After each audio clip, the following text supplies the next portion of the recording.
war in Ukraine.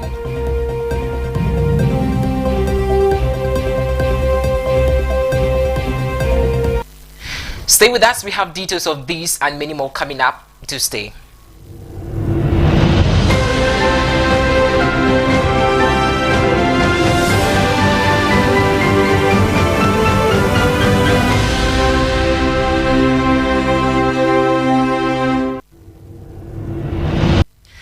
You're welcome to the bulletin. We're streaming live on YouTube, ABC News GHD World. To follow us and get interactive with us as well, you can visit our website www.abcnewsgh.com. Let's begin with the first story. The spokesperson for the Food Suppliers Association, Kweku Amedume, has accused the Ministry of Education, the Free SHS Secretariat, and the buffer stock of being complicit in the alleged distribution of expired rice to some schools under the flagship Free SHS policy. According to him, the saga smells of deliberate corrupt practices by some persons being supervised by these bodies.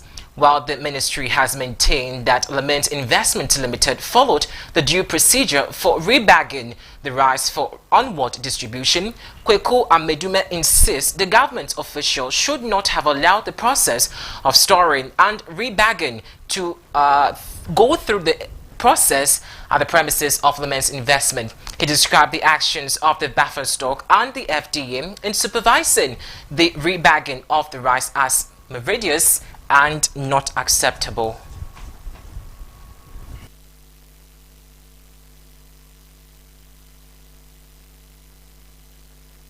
We're still on this issue. Medical physicist and president of the National Association of Allied Health Professional, Dr. Shiral Ishako, has urged Ghanaians to seek justice for the student who allegedly consumed the expired rice.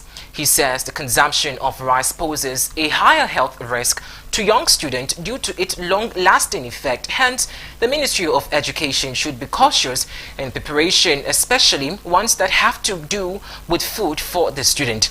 He calls for legal action against the Ministry of Education and any other body found complicit in this saga to bring justice to the student who consumed this rice. To get rid of it by the system itself, it's extremely important that we ensure that we don't put in foods that it will be very difficult for our system to get rid of. So before foods are saved, especially at the younger ones, it needs to properly be examined. What did my imagination as to how anybody can repackage expired wood, especially expired wood weevils, and still have the confidence to go and distribute these foods to the younger ones is what everybody here will have to ensure that we get justice for the children. And in doing so, we definitely need to use all the legal means to ensure that the Minister of Education will ensure that all food that are saved to the younger ones. We also, the spokesperson for the National Suppliers Association, Kweku Amedume, says the persons involved in the distribution of foodstuff to the various senior high school under the Free SHS have jeopardized the students who have consumed the expired food. His comments follow allegation of about 22,000 bags of expired rice that have been distributed to senior high schools. He adds that it is their responsibility to ensure that food given to the student are safe and wholesome for consumption before they get to the consumer, but their failure to do so has health implications on the student. He spoke earlier on ABC in the morning. Our state actors, those who are managing affairs of our policies, they themselves are corrupt. Because, my sister, if you are not corrupt, you won't allow, as a state agency or state institution, to use your premises to commit this kind of murder. Because I call it murder because these are poisonous food that we are feeding innocent Ghanaian children. So it is only a corrupt government official who will watch and condone such criminal-minded supplier because of the small money they will make into their pocket. They want to jeopardize. Let's still stay on this conversation, and joining me on the line is Deputy PRO of the National Council of Parents Teachers Association, Irene. Irene, some people are calling for further investigation into the issue. At this point, what is the position of the PTA? Thank you very much. A good afternoon to your cherished viewers and listeners as well. We as a council, we have followed duly some of these incidents that has happened in our various schools. And I must say that we had this report since last year, somewhere last year, when these things came up. And then our wards were complaining that the food that they are being served was not wholesome. The food is not edible. So most of them even stop eating at the dining halls. As we speak now, most of them don't feel so safe to eat in the dining hall. But our concern is that if all of us, there's only one thing that identifies all of us, that nobody can take away from us. That is our parent cap. All of us are parents. When we put down all the political whatever that they are doing, what defines us as individuals is that we are parents. So as a parent, and then you are able to give this kind of food to your child, we will not say anything much, but we have known that some of these things have gone on, and then all these things are detrimental to the health of our wards. So we have seen clearly that the government's intention is not to give our children quality food, but they have their own agenda in place. So we have advised our members that we too take the destiny of our children into our own hands. We shouldn't rely on government to do anything for us, even regarding food, because we know that this senior high school policy, a whole lot of challenges has come along with it, and they are not willing to sit down and even to alleviate the whole issue. But just to, trumpet it and say that it's a good thing. Yeah, it's a good thing though. But the challenges thereof, we have to see to it that something is done about it. So we as a council won't do anything, will not say anything. Posterity will judge anybody who is doing this thing to our children. Irene, when you say the government has an agenda, what exactly do you want to say? Yes. What can we make of this? If you see you want to feed children with this kind of food, with this kind of rice, when you know that it is unwholesome, then what is your agenda? Are you really in it? Are you really intending to make sure that our children are safe in our schools? Their health benefits, is a paramount interest to you. When you do some of this, and it clearly states that your agenda is not for the welfare of our wards. You have your own intended agenda that you are pursuing. So we as a council, we have notified our members in this regard that this kind of thing has gone on for some time now. And then because of that, most of our wards don't go to dining halls again because they feel that the food there is poisonous to their health. Now, Irene, just as you clearly said that you have been monitoring this situation since last year, what have the authorities been telling you so far? Yes, normally when these things happen, then we complain about it. They put on their political cap and say there's nothing wrong, nothing has gone on. Any challenge that you identify with education in Ghana here, they cover it up with their political caps, forgetting the fact that they are all parents. They forget that they are all parents. So all these issues came up, we talk about it, so nothing is going on, everything is okay, we are enjoying fees near high school, access is there, quality is there. Well, we know very well that the issues on the ground, there are issues that we have to look at it. Pertinent issues have come up that we need to address. Look at the quality of education that they are giving to our children. There is no quality thereof. All we have is access, all we have is equity, but the quality thereof, we are not benefiting from it. And these are our issues that we have penned down for us as stakeholders to look at it again and revisit the free senior high school policy and even all government policies regarding education at large.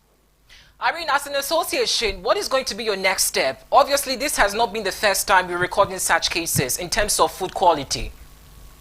Yes, so we are also pressing on. We are not going to relent on our efforts. Whoever that must listen to us because they are our children. They are our children. We gave birth to them. So whatever that happens, whether good or bad, it affects us directly. So we are not going to relent. We are going to push on and make sure that they get a listening ear so that they can listen to us and see how best we can review the policy and make it better for all of us. We're grateful for your time. We have been speaking to the National Council of Parents Teachers Association, Irene Sam, and she has been speaking with us on the back of this rather unfortunate incident. We'll still be keeping an eye on that story in a subsequent broadcast. We will update you on that. Away from that, the Agbogbofemia of the Asogli State, Togbe Afede, the 14th, has criticized the recent Supreme Court ruling on the vacant seat controversy, describing it as uninspiring and illogical. Togbe Afede 14 said the growth has raised serious alarms among well-meaning Ghanaians. His remarks come amid increasing scrutiny of recent judicial decision, which they described as illogical and uninspiring. The traditional leader's comments follows criticisms from the former Supreme Court's judgment, Justice William Atuguba, who questioned the composition of the Supreme Court's panel that ruled in favor of Majority Leader Alexander Afenyomaken's suit challenging Speaker Alban Bagman's declaration of 4 parliamentary seats as vacant.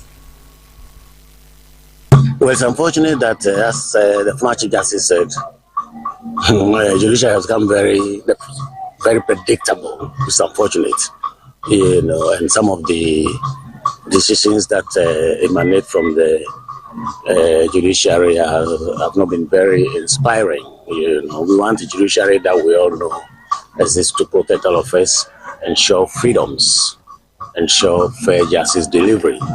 But happenings recently have given us cause for concern.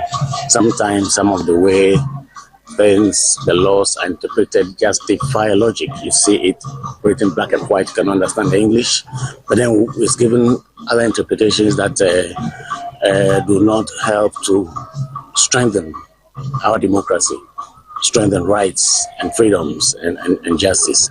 But very importantly, I think going to elections, we all have to work hard to ensure the national chairman of the National Democratic Congress, Johnson Esiedun Ketia, has instructed the party's members of parliament to boycott any emergency recall of parliament, accusing such session as being driven by corrupt motives. Addressing supporters in the Western region on Saturday, November 16, Esiedun Ketia alleged that with the 2024 general elections on the horizon, the majority caucus had no legitimate reason to reconvene parliament other than to further questionable objective. Parliament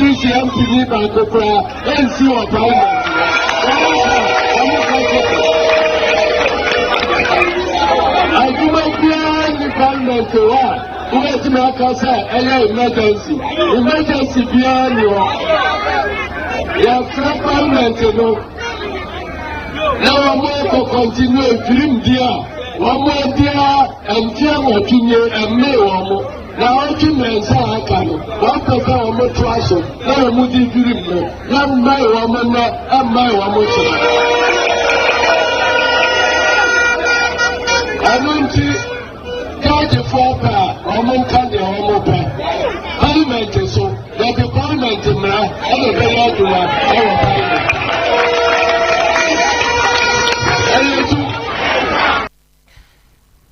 Meanwhile, governance expert at the Ghana Integrity Initiative, Michael Buedi, has charged members of parliament to prioritize national interests over political and parochial interests.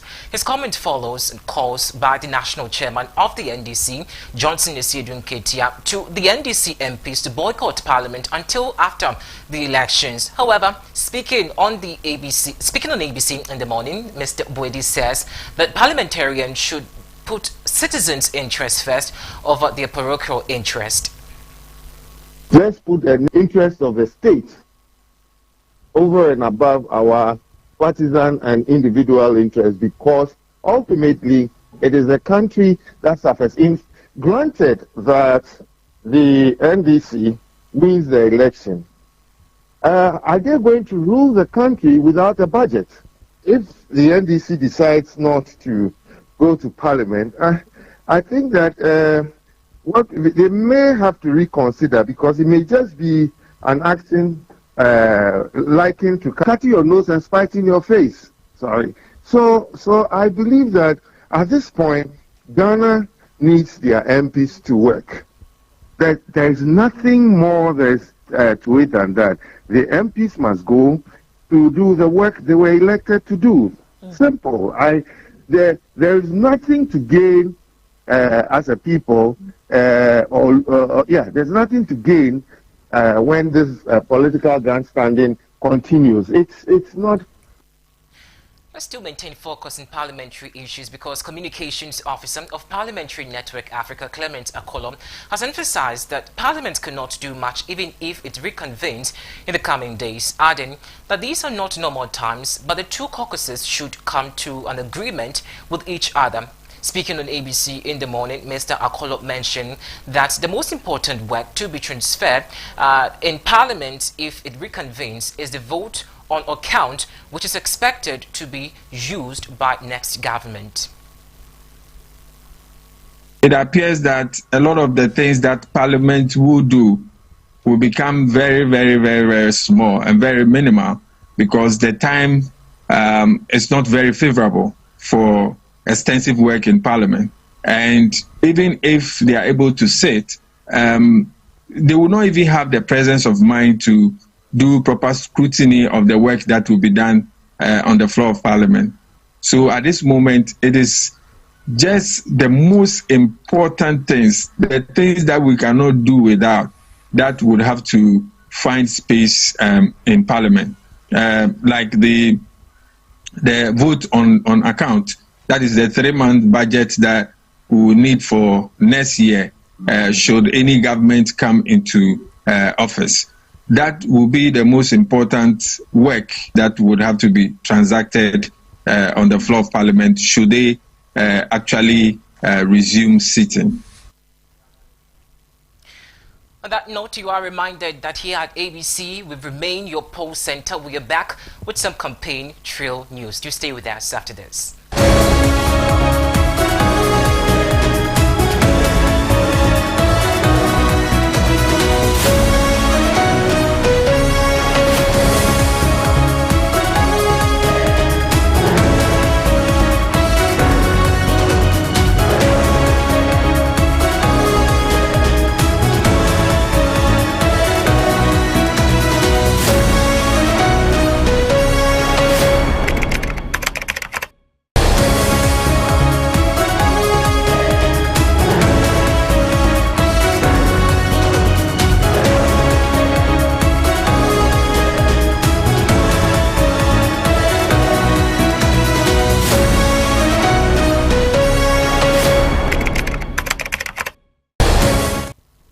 Here at your campaign trail and your poll center, we advocate for vote and not violence. As you go to the polls, you only have one mandate, and that is to cast your vote and not indulge in violence. Let's do some more news. Now, the countdown to the December 7th polls continues. And today on the campaign trail, as we mentioned last Friday, as part of our Vote Against Violence our campaign, ABC News GH is in the camp of the Convention People's Party.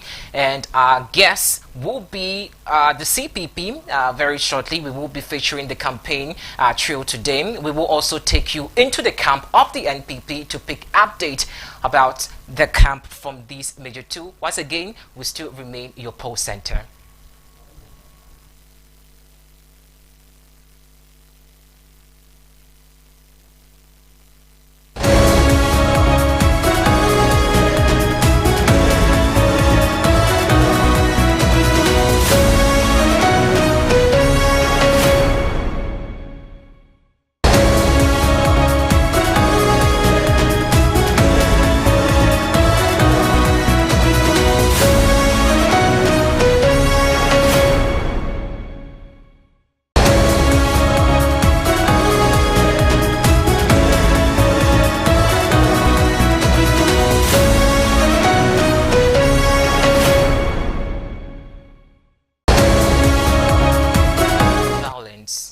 We say vote and not violence. Let's do some news here.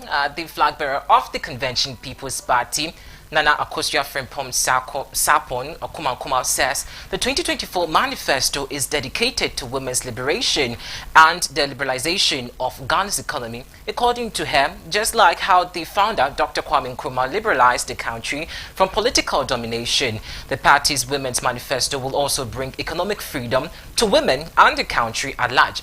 She added that the Women's Manifesto is in call to action where everyone would live in dignity, participate in prosperity, and shape their destiny in the nation's free dependency. Not just a set of policies, but a powerful vision for Ghana's future. A vision that I want to call, and we call, the Women's Manifesto.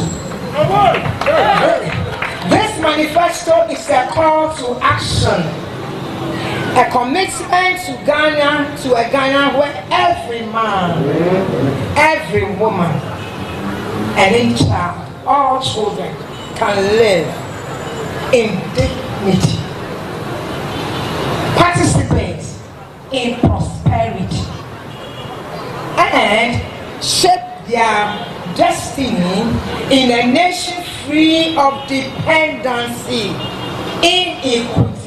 inequality, and foreign domination. The reason for which we took our political independence. This is what the Women's Manifesto by the Convention People's Party is about. The Women's Manifesto is simple. It is a manifesto of ownership and prosperity. We are giving back ownership because the women birthed the entire Ghana. And the Women Manifesto can only come from the Convention People's Party, because Convention People's Party is why today all of you are here calling yourselves.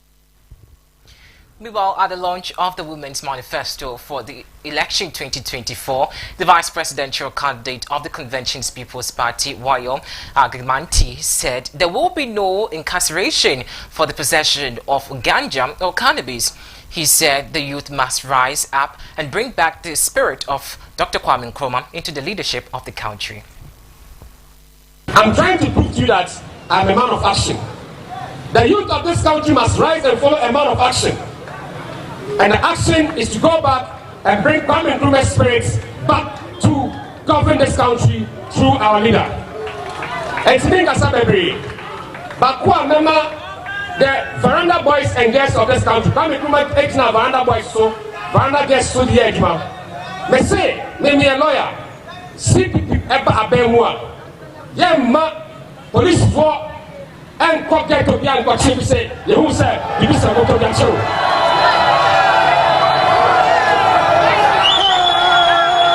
That's a true part. You know the courts. You know the court. Me lawyer. Me a vice president of this country. I'm running up on the Paiso. That's I'm running up on the Paiso. The technical teacher say, Nipa no se watch this okuta kanja kitwebia. Men fani kotun sawum faso bia niso. Faniko abeye rice farms na akoya jimama Ghana. CPP ya be state farm bebre. Inti ya de maburu ya de keto boys e ka kun sawo for 10 years ya se bia ni no ya no be state farms no ma koye jimama Ghana. Oya ya de Allah ya gaba oya ya. Well, as I said earlier, we are focusing on the CPP to actually have a look or a view about how their campaign and manifesto have been going after various campaigns and all that. Joining us on the line is the communications director of the CPP, Soprano Sapon. I mean, barely 2 weeks to the election, the CPP is now unveiling the Women's Manifesto. What has informed this decision? Well, thanks. And just a quick correction. Sports presidential campaign. Just thought I would correct that. And it's 2 weeks to the election. And that's why we have come up with this iteration of our manifesto, focusing, homing in on the woman, the bedrock of the Ghanaian society. So it's not necessarily a new manifesto as much as it is a women's manifesto. We're specifically paying attention to because we are our women folk as the most important electorate. So during the manifesto, one comment passed by your presidential candidates that you said that the Women's Manifesto is ownership and prosperity. How is this resonating with the women of your party and the constituents as well? Well, I think we are getting fantastic feedback from the Ghana Bar Shares, which is the flagship proposal in our manifesto proper. So it ties in with the Women's Manifesto. The Ghana Bar Shares of the CPP proposes that we allocate an equity worth 20,000 Ghana cedis to every Ghanaian, so that it can enable our youth, our citizenry, to be able to innovate and be entrepreneurial and go out there and create jobs for themselves, because they are really good at that.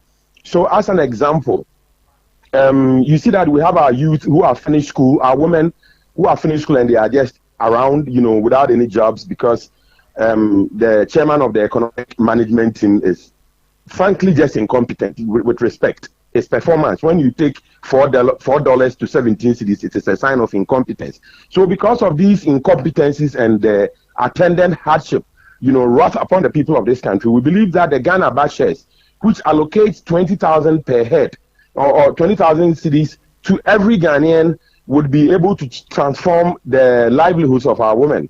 So, for instance, if you are a hairdresser, you've gone to school, you finished hairdressing, you've gone to school, you finished, diagnostic sciences, whatever you've gone to school to do, if you want to start out as an entrepreneur, the CPP is ready to facilitate that by supporting you with value up to 20,000 cedis. So, using the hairdresser as an example, or say a carpenter or an auto electrician, we can help you set up to the tune of 20,000 cedis. We are not going to give you 20,000 cedis cash. If you come and tell us your plan, the authorities will facilitate you so that you can do what you want to do. Now, for instance, if there are a lot of you and you have an idea, let's say you want to go into gold mining, not galamsey, gold mining, we realize that each individual with 20,000 cedis will probably become a galamsey person. However, if we have, let's say, 5,000 youth in Amansie, each of them with 20,000 cedis on their head, coming together, then they have the resources, about 20 million cedis, that can enable them become medium-scale miners, and then they can go underground instead of destroying our water bodies. So the Ghana Bar Shares gives everybody 20,000 cedis in equity, so that we don't have to only wait for Dr. Bawumia and President Mahama to come up with $35 million to build a commander factory, so that President Akufo-Addo will just neglect it and let it become destroyed for inexplicable reasons. And that is why we feel that, sure, government infrastructure programs are important, high dollar items, but the individual Ghanaian, if we empower him, then he can even attract a foreign investor, because he will be owning the, the society, the productive sectors of the economy. But that is not all. That is not all. The other part, and the very profound part of our Women's Manifesto, and indeed our manifesto we are presenting to Ghanaians, is what we call the Agro-Sure. Agro-Sure. Now, this is based on the cocoa. Mrs. Sapon, I mean, let me just catch you quickly and ask you this question. There are some who have argued and said that the CPP, I mean, for a want of a better word, they have become a walkover, in the sense that even recent political parties have become more dominant than your party. Has the CPP become more attractive, that all these policies that you're saying have sunk into the ordinary Ghanaians? And are you hopeful also that this election, the CPP stands a chance of winning? Well, great question. And it's a fact that the CPP is having challenges. I mean, the CPP of today is clearly unlike the CPP of the 1960s, when we fostered the golden years of Ghana's economy, when, there were so many jobs, people used to come from outside the country to come and work, because we're overloaded with jobs under the CPP. You understand? We understand that we are not that party at this moment, but the spirit is still alight, it's still blazing in the, in the sense that President Kwame Nkrumah's ideology is alive and well in the CPP. Now, another function of why it appears the CPP may not be functioning as we wanted it to is because we don't bribe people. You see, we are not in the habit of going to pay bribes. The New Patriotic Party does that. I saw it with my own eyes at a Joshua. I mean, let me just issue a disclaimer over there. We don't know about that, so you can say that. Well, if you have evidence to that, that's fine. But we don't actually have evidence to that. But of course, and I'll take it back. I would say that some of the other political parties go out of their way to bribe the citizenry, the electorate, with extraordinary sums of money they are not able to account for. Because we remember them in 2015 and 2014 when they couldn't even put on the air conditioner in their cars. And then today, the kinds of money they are splurging around amongst the electorate. So what I'm saying is that indeed the terrain, the political terrain, is not as level as it ought to be, insofar as there are some people who have extraordinary amounts of money, some of it hiding under the beds of important Ghanaians that we don't know where they got that millions of money from, and they are not declaring their assets to tell us where they got it from. So we are appealing to Ghanaians that forget about the people with hidden money under their bed that they cannot account for, or that the money that they are hiding in their polytank, but rather think about Kwame. See, the monies that the members of the two parties or some political parties are hiding under their beds, you understand, that we don't know where they got it from. If they were patriotic, they will invest it in the economy so that the youth will get jobs. Are you trying to say that the election has become very costly for the CPP? It has become very what? Costly, I mean, in terms of investment. Oh, it is costly for everybody. It is costly for everybody, especially some of those people that are riding on elephants and holding umbrellas. You understand? Ask yourself, where are they getting all these money from to be making the extraordinary expenditures they are making? There's no campaign finance law in Ghana, so everybody seems to be able to do anything. And all kinds of money are flowing within our elections. But the CPP is not deterred. The CPP is not deterred because, you see, remember, in 1957, we were actually up against the British government herself, Queen Elizabeth's government, and we defeated them 1957 to get independence. So as for Dr. Bawumia and President John Mahama, they are they are easy. This year, the youth of this country have determined that the way forward, the only way that they can get employment and opportunities, like the sons and daughters of the other rich politicians, is to vote for the CPP. Because when we are doing our campaign, what we are hearing is that our members of parliament, our government officials, when their wives get pregnant, they go and born in America and Europe. And then they come and take IMF loan so that me and you, our children, will pay for it, whilst their children are citizens in America and London. So the youth of this country should rise up and, hold fast to the nationhood that is Ghana. Because the other people, the people currently leading you, if you like, go and check it. I challenge you to check it. Their children are US citizens and American citizens and Canadian citizens, and they don't plan to stay here. When they get money, they buy houses in America. Their children are citizens living in America. Their grandchildren are born there. They are citizens living there. And when they go on retirement, they go and stay there. After they have gone to take IMF loan for me and you to pay, my sister. So everybody should wake up. We are telling Ghanaians about Ghana Bashers. That is not all. We also have AgroSure for the farmers. Mrs. Support, unfortunately, I see how heated up you are, but unfortunately, that's all time. Let me chip in quickly for the AgroSure in a minute. Before I let you go, one that has become quite topical in the Women's Manifesto is the fact that your flag bearer said that there's not going to be an incarceration of ganja. How is this? Coming from your party? Well, this seems rather simple. In countries like America, United States of America, where we have been going to beg for money and, crawl and, lie down to collect small loans, certain amounts, are for recreational purposes. Certain amounts are for medicinal purposes. In addition, the parliament of this country is currently working on parameters to legalize hemp in certain forms and iterations. You understand? We should not be afraid to go forth and take advantage of all the resources that God has made available to the Ghanaian youth within the parameters of safety, good medication, and the parameters of the law. So when our vice presidential candidate says that when you are holding small quantities, you will not be incarcerated, I think it is in order. Take note that he didn't say, take note, in conclusion, madam, I need to say this. Take note that he didn't say that you go scot-free. He says if we must even put them in prison, let's send them to the CPP, Ghana State Farms, so that they can be productive. All right, thank you so much, Mr. Thank you so much. Soprano Sapon. Unfortunately, once again, I have to repeat myself that I am not a madam. My voice might sound quite feminine, but I am actually a guy, okay? I identify as a male, but that was just by the way. Away from that, in camp of the NPP, the flag bearer of the New Patriotic Party, Dr. Mahmoud Bawumia, and his team have taken the campaign tour to the stronghold of the party. Today, Dr. Mahmoud Bawumia continues with his campaign in the Ashanti region, as he is expected to be at Nshiaesu, Asawase, which is the stronghold of the NDC Subin and Menchia South. Currently, the NPP flag bearer is in the Nshiaesu constituency in the Ashanti region. Yesterday, November 18, 2024, he was at Setre Afram Plains, Setre Kumewu, and Setre East Ifiduasin.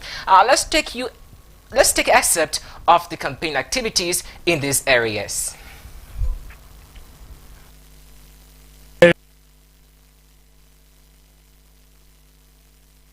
Mabunu nyina anya ejuma ene ohwa Ghana ye hia dying bebre. We need housing. Intimate housing policy ba ye besisi a dying district bia ye besi a dying na usi dying ejuma bebre ebeba. Masons benya ejuma, carpenters benya ejuma, plumbers benya ejuma, electricians benya ejuma, painters benya ejuma, roofers benya ejuma, windows people benya ejuma. So yeah, housing policy no edi ejuma baba. They are also me pesa ene uhwe wiase nyina memunu omuhia digital skills. Abaifu adesua no. Digital skills no ehia. Because who digital skills are ubetimi computer so drop on so ha na uye juma ewa America ewa Canada ewa UK ewa Australia na uju dollars ewa bro drop on so ha. Inshallah, the next president, the next commander-in-chief, Alhaji Dr. Mahmoud Bawumia.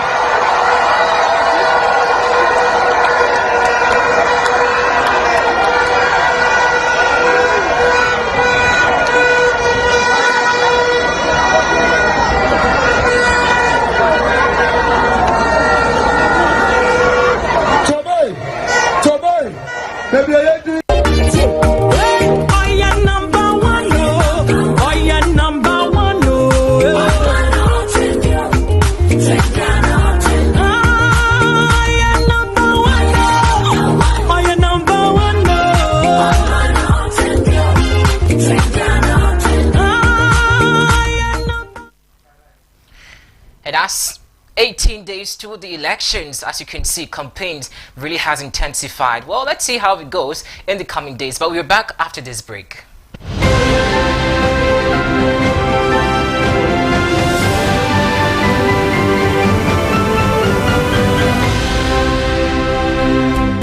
All be lie. Thank you, boss. See you next week. Yo, where is my passport? Where is my passport? Yo, man, I want to Waba. Who is Maba? And then give me my passport. You made me pay for express for 24 hours and yet it's not in. You told me that you are telling me this. What's going on? Hello. This man here has taken my money. That within 24 hours he will do my passport for me. Oh, see that's the same thing applies to me. He told me last night. He's telling me this week. Process. That's what they do. Yeah. Oh, madam. Please relax. I'll get for you in 24 hours. Hey, Goroma. So you never change? Eh? You get passport for someone within 24 hours, Madam Obwa. See, the normal working hours is 9 to 5. Eh? Not 24 hours, yeah, I'm fat. You guys have made a very big mistake by trusting these people. Now, through digitalization, passport application has been made so easy. Now, you don't need to stress yourself and join any long queue for your passport. All you have to do is to log on to the Ministry of Foreign Affairs website and begin your application. Oh, sir! By buying a passport application voucher online. Simple and easier. And very soon, all you need to get your passport will be your Ghana card. What is it true? Obisa. It is possible. You yourself, I didn't know this. I feel officer.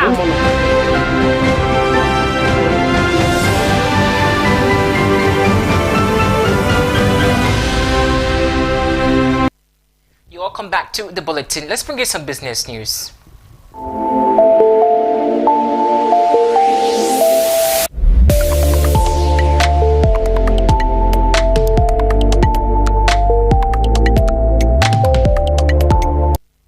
listeners, the Ghana Toll Workers Union are lamenting the unfulfilled promises of government to its members after the cessation of the road toll. In a press release dated November 17, 2024, the union decried 3 years of disappointment, pain and suffering. According to the union, their situation got worse when on 17th of November 2024, the then Finance Minister Ken Ofori-Atta announced the scrapping of the road toll and ferry collection, as that led to the 800 members unemployed. Joining us to have a conversation, we're trying to hard to engage the union, Edward Duncan, for this conversation. We are trying so hard to get him on the line, but they have actually been talking recently. They released a press statement saying that it's sad that the government has not actually given them what is due. I believe we do have Mr. Duncan on the line. Mr. Duncan, you released this statement over the weekend. Any feedback from the government? Nothing yet. Nothing yet. We have heard nothing from the government so far. That is why we have released a statement. And like we rightly pointed out in the statement, first of all, thank you very much for the opportunity. Like we pointed out in the statement, it's been 3 long years since this government has disappointed us. We all remember when they read the budget on 17th November 2021, that they are going to zero rate tolls. They made it a promise, 2 promises actually. They said they are going to pay us every month, an allowance for every month. And then they are going to find alternate livelihood for us. So they're going to find other jobs for us. But in the interim, or before they find those jobs for us, they are going to pay us every month for upkeep. We thought that the government will follow through with these promises because, all the country's resources is at the disposal of the government. But unfortunately, as I talk to you now, 3 years down the line, not a single of those promises has been fulfilled. So our people, our members are suffering. We're going through a lot, vis-a-vis this economic hardship that we are all facing. So it's really, really difficult, and we feel very disappointed that the government has treated us this way. Mr. Duncan, has there been any discussion with other stakeholders to ensure the government's walk the talk? Yeah, we have taken several steps. Even with the former Minister for Roads and Highways, that's Honorable Amakwata, we've had several engagements with him. Quite recently, this recent Minister for Roads and Highways, Francis Asenso-Boakye, we've had the opportunity to meet him as well. And then even for him, we have had to, he wanted to take a step, for the reassignment especially.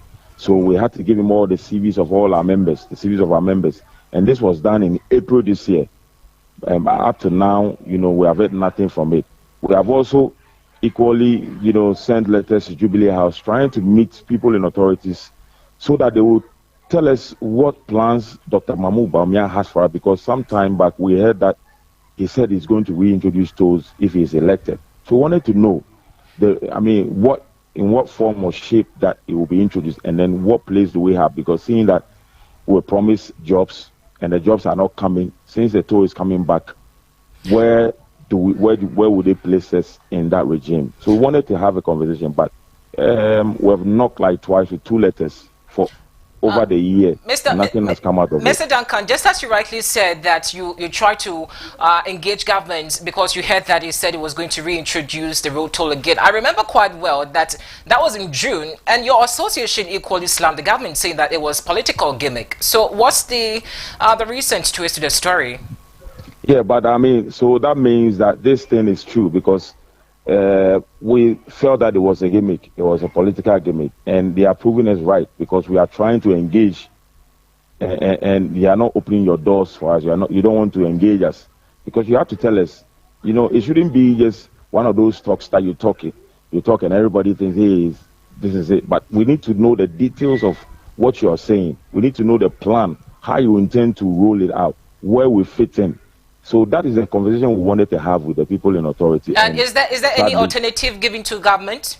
Or ultimatum, what we will say is that, since you're not ready to receive us, to talk to us, we have also taken a step to meet the former president, His Excellency John Dramani Mahama, and his doors was wide open. He received us gladly and had a conversation with us and told us the plan that he has for tolls, that he's going to reintroduce tolls Of course, there might be some toll stations on other routes as well. And then the place that we have, because he believes that we have not gotten to the stage where we will use the kind of automation that will not require the services of any person or any human being, because the levels of unemployment in the country is very high, such that if you have an opportunity or an avenue to employ your citizens, you would go in, you will use it to reduce the unemployment level in the country. So he is proposing to go in for an automation that will require the service of people, whereas this current government is going in for automations that will not need any person. That is, nobody will be at the toll plaza, just that it will be electronic. The cars go through. All right, Mr. Duncan, unfortunately, we'd have to end the conversation here. Thank you so much. We have been speaking to the General Secretary of the Ghana Toll Workers Union, Edward Duncan. But let me just read the statement here, what they have been saying. The Road Tolls Association, quite a very lengthy page, a 2-page, they say. Okay, but we'll do that in a bit. But before that, you're still reminded that we are your poll center. We're back with some more news.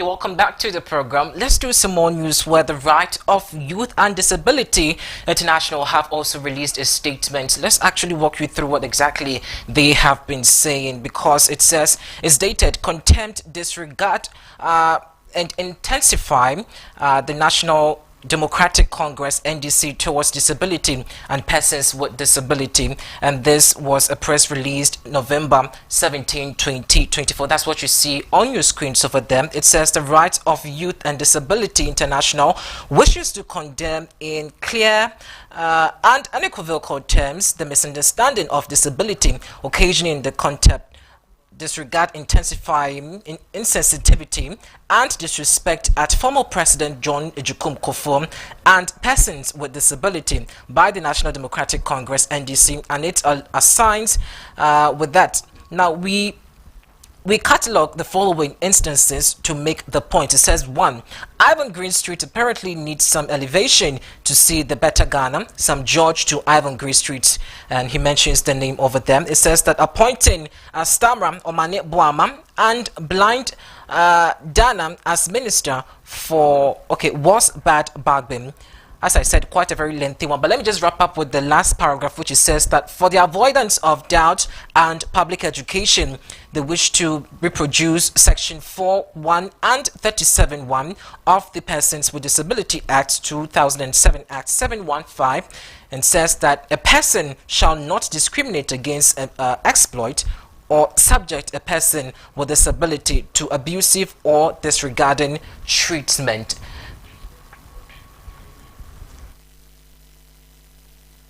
Well, still in relation with this, the former President John Ejikumu Kufuor has expressed strong confidence in the new Patriotic Party's presidential candidate, Dr. Mahmoud Bawumia, to transform Bawumia economy if elected in the December poll. Mr. Kufuor praised Dr. Bawumia's remarkable capacity in economic management, referencing his successful collaboration with the Bank of Ghana to strengthen the local currency during the administration. Speaking to selected journalists on Sunday, November 17, the former president urged Ghanaians to back Dr. Mahmoud Bawumia with a decisive vote, emphasizing his potential to accelerate the country's economic development. Gigi say Ghana for trouble at the manor. San Diana na one. Obit me at your mind aquanim. Coming cousin the baby. Oh, my love me. My love me. My banana and seven dear for shame. Copy and check the uncle for graphics and you shall back me. Don't know about my spa. And Cecily, my can't go for the answer. Many have to never be Mrs. Sakolan on your paper. Jana, you can't catch your navy as in Yakona. Tradition, sir. The former president Kufuor has called on politicians to stop personalizing projects they undertake during their tenure. According to him, such personalization prevents the continuation of projects should there be a change of government in the country.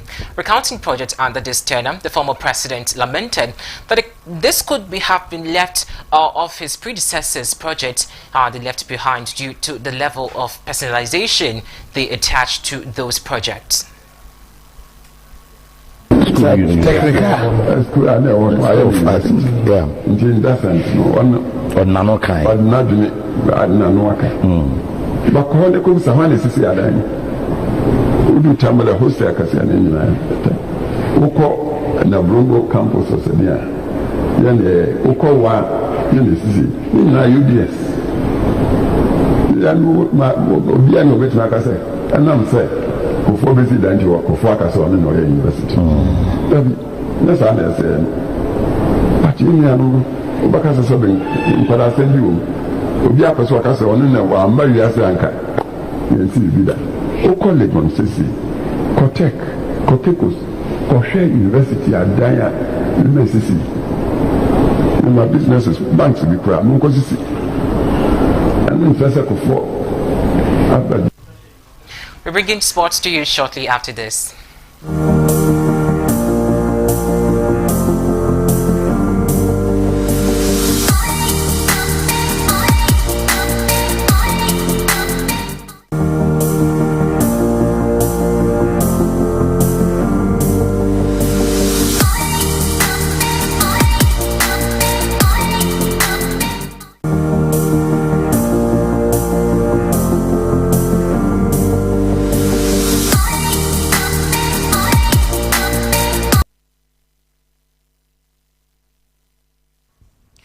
In sports, the Executive Council of the Ghana Football Association is scheduled to convene in a critical meeting on Wednesday, November 20, 2024 to address pressing issues, including the Black Stars' failure to qualify for the 2025 Africa Cup of Nations in Morocco.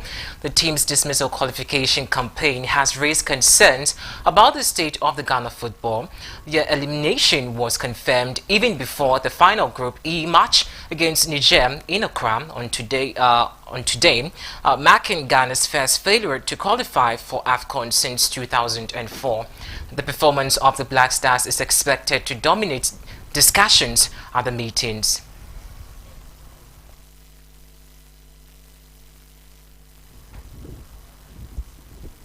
We are back with some international stories to stay.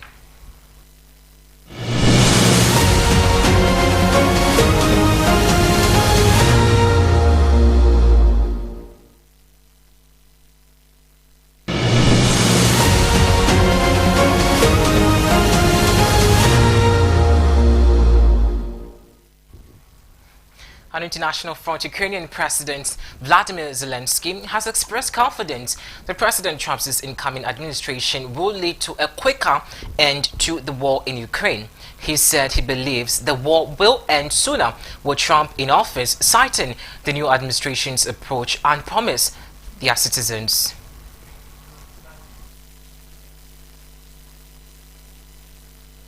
Президент Трамп дійсно хоче швидкого рішення. Хоче. Це не значить, що так вийде. І я тут без закидів.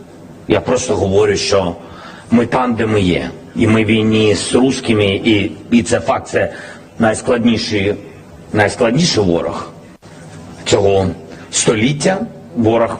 І я зараз не тільки про права людей, безумовно, люди це найважливіше. А про те, що людина хоче, розумієте, на шматки розірвати Україну. І це великий виклик, бо це дуже велика держава. Серйозно, те, що він не може проковтнути, він...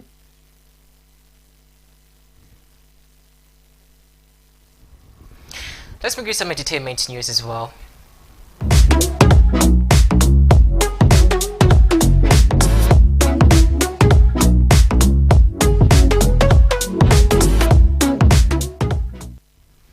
Entertainment prominent Ghanaian artist Ochame Kwame has reviewed the Alan Tremontain's approach him 3 months ago with a running mate offer in the lead up to the January 2024 elections.